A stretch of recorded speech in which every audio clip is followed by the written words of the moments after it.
ওই লোকের বউ ছিল, এখন এই লোক বিয়ে করে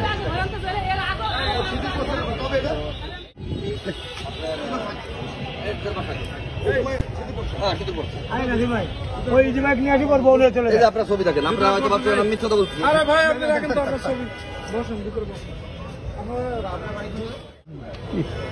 আপনারা সবাই ফরিদপুর? ছেলে মেয়ে বিয়ে গেছে, বিয়ে গেছে সম্পর্ক রাখলে রাখবে, তারা আমার নিজের করেছে। বুঝছি, কিন্তু এই মুরব্বী কালনি কি হবে, বহুত জ্বালাইছে, আমি এমনি বেরোয়নি। এখন ছেলে মেয়ের সাথে ছেলের বৌমার সাথে সংশোধন 36-40 বছর প্রায়, তাই না? এখন আমি সহ্য করতে পারছি না, বুঝছি।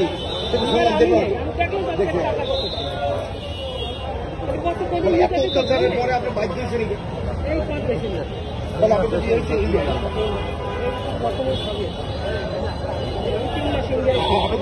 আবেদন নিয়ম কি? আপনাদের প্রথম স্বামী ছেড়ে দিতে হয় না নাকি?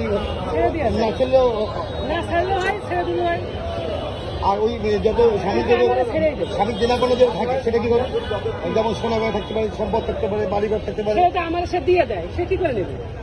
মানে আগে দিয়ে দিচ্ছে। আমি তো তাকে জোর করে নিই না, তা তো দাবি আছে না, সেটা দিয়ে দেবে।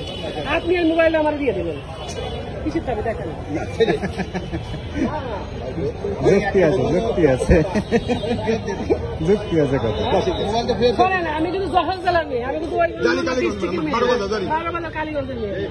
ঠিক যে জিনিস ইয়া হয়, আমাদের জেলা আপনার ভাই হিসেবে আমার এটা সমাধান করে